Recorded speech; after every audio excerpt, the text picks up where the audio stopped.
Well, I just finished talking about some of the different cis and trans, FAC and MER, like those kinds of isomers. But there are additional isomers that can happen in coordination compounds that have particular names. So let's go over a few of these and how they're classified. And these should be different than what you might have seen in, say, an organic chemistry class, which does have a lot of different isomers, but these are just different.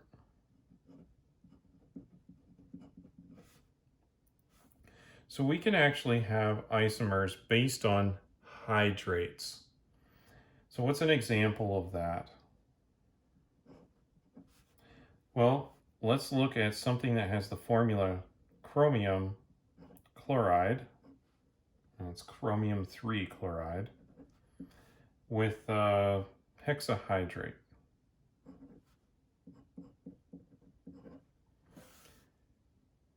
Now you may think that all the chlorines are attached to the chromium and the waters are hanging around somewhere outside, but that's not necessarily the case. In fact, we can have lots of different combinations. I'll indicate some of them here.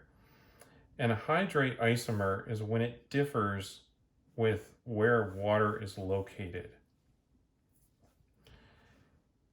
And so, as an example, we could have the water completely filling the inner coordination sphere.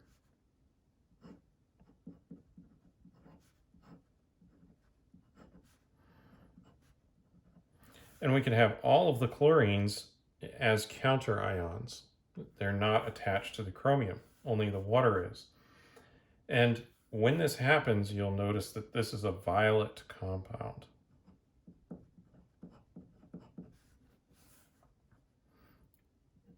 Now we could move some of those waters around. Let's move one of them into the outer coordination sphere, and let's move a chlorine inside. So now we would have this complex with two chlorines outside, one coordinated to the metal, one water of hydration in the outer coordination. This particular complex is blue-green.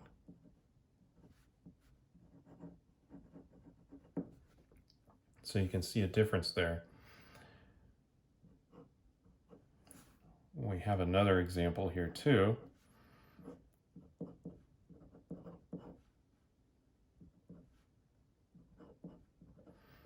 So in this case, we've moved two chlorines into the inner coordination sphere. So now we just have one as a counter ion. And this one's dark green.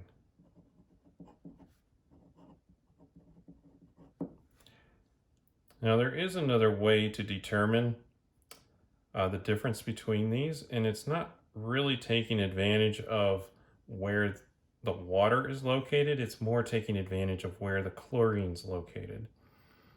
So if I were to dissolve each of these in solution, this one would make 3 equivalents of chlorine, this one would only make, or chloride, this one would only make 2 equivalents, and this one would make 1. So I could use a silver titration to tell these apart, just based on how much of each reacted. Or silver gravimetric analysis if you'd like to do it that way. And you might need to, just depending on what indicator you can find. Another kind of isomerization is ionization isomerization.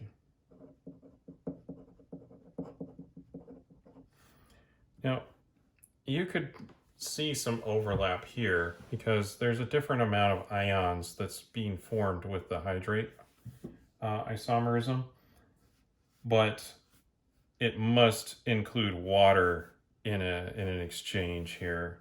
in order to be called hydrate isomerization. Ionization, isomerism, is a bit more general. As an example, we can have this cobalt complex.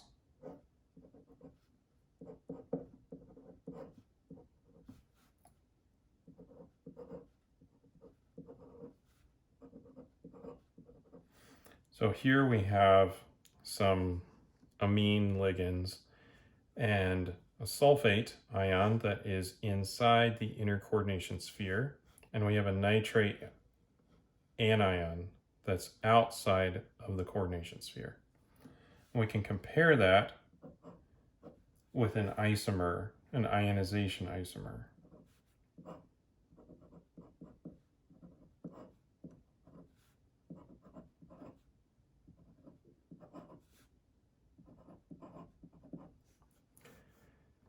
Now, in this case, the nitrate is in the inner coordination sphere and the sulfate is in the outer coordination sphere.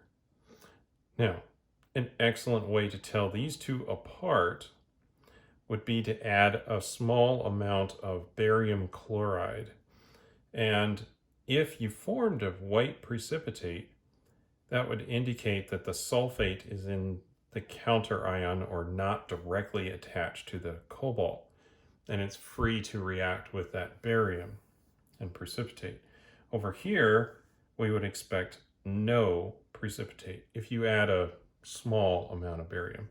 If you add too much, you might get some barium nitrate precipitating, because while it's soluble, it's not really soluble. So you'd want to watch for that.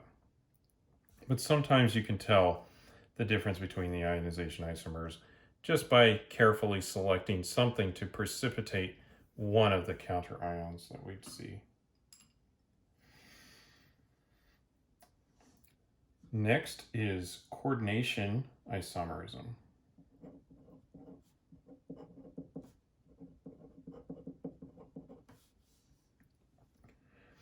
For this to happen, you need two metals.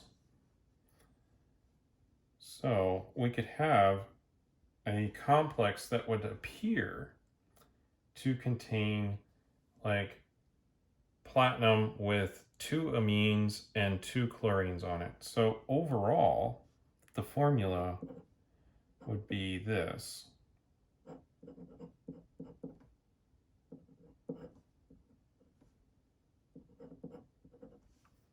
Right? But in reality, we could have a mixture of complexes.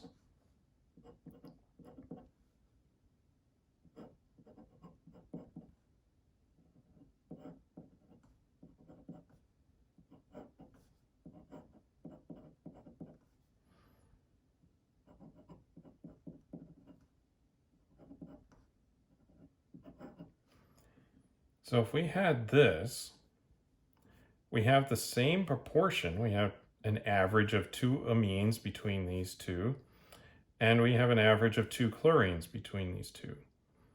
But we can have distinct portions that are split like this. Or we could even go further and locate all of the amines on one platinum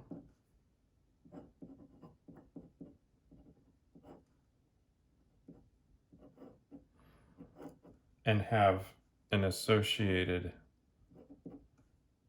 all of chlorines on another. And these are considered isomers of each other. Now, one final type of isomer in this consideration is called a linkage isomer.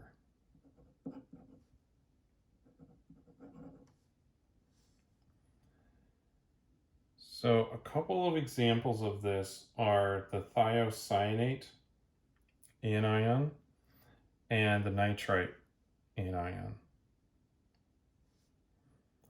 So let's look at thiocyanate as an example, but let's say, let's see here. And then there's also nitrate. Now, what do I mean by linkage? Well, there are 2 points on each of these ligands where they could attach. Here we have, it could attach via the sulfur to the metal, or it could attach via the nitrogen. And both are valid attach points. Both are could see use. Over here, we could attach either via the nitrogen or by one of the oxygens. If it attaches by one of the oxygens, we usually write it like ONO to indicate that it's attaching to one of the oxygens. And if it's attaching via the nitrogen, we'll write it as so. And of course the charge is there somewhere. Now let's go back to the thiocyanate and look at a couple of things and talk through some of how this works. If you have a particularly hard metal as an ion, right? Like the first row transition metal elements, they're smaller and they're higher charge versus their size. They're considered hard ions. Those will tend to bond more with the nitrogen. If you move down lower in the chart to like mercury, gold, platinum, those are softer metals and they'll tend to bond more to the sulfur. In the middle, in that second row, transition metal elements, we could get both. And that's where you'll see the linkage isomers for this particular ligand. So we'll pick on rhodium because that's in the middle. And let's see if I can draw this better than I have in my notes.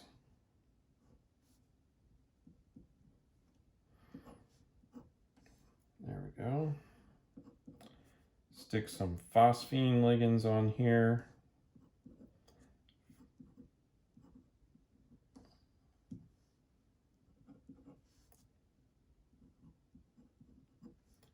And then we have our SCN. Now, in this case, we've bonded the sulfur with the rhodium. We can also draw this where the nitrogen is bound to the metal.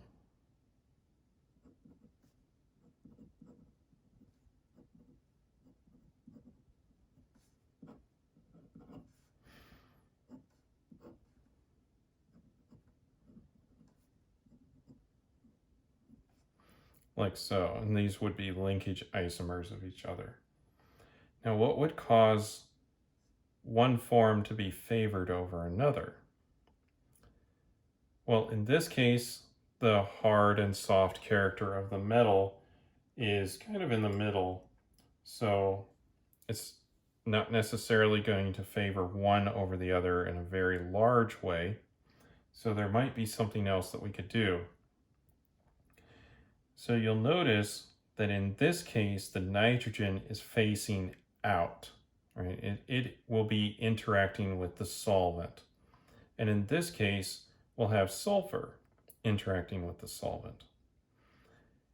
When the nitrogen is interacting with the solvent, it would prefer to have polar solvents.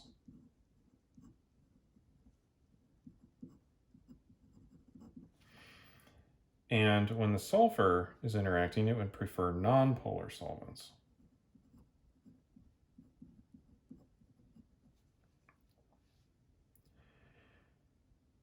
That's because if you were to draw the Lewis structures of these and consider formal charges, you'd notice that the nitrogen is more likely to be negatively charged than the sulfur is. It will share a larger portion of the charge. And when we have a charge that's facing towards the solvent, And we would like to interact that with something that likes charges more. And so things like acetone and acetonitrile would push it towards this form. And nonpolar solvents like benzene or carbon tetrachloride would influence it to go into this form.